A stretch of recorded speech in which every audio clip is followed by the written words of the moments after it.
ہشام بن عروہ نے بیان کیا، ان سے ان کے والد نے اور ان سے حضرت عائشہ رضی اللہ عنہا نے بیان کیا کہ ایک شخص رفاعی نے اپنی بیوی تمیمہ بنت وہب کو طلاق دے دی۔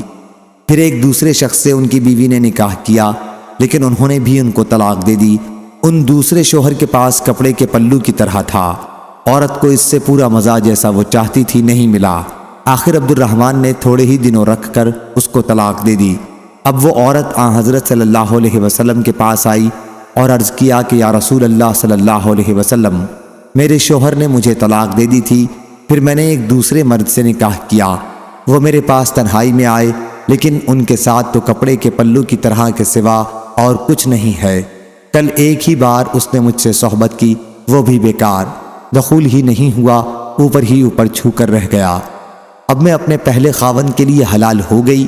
آپ نے فرمایا، تو اپنے پہلے خاوند کے لیے حلال نہیں ہو سکتی جب تک دوسرا خاوند تیری شیرینی نہ چکھے۔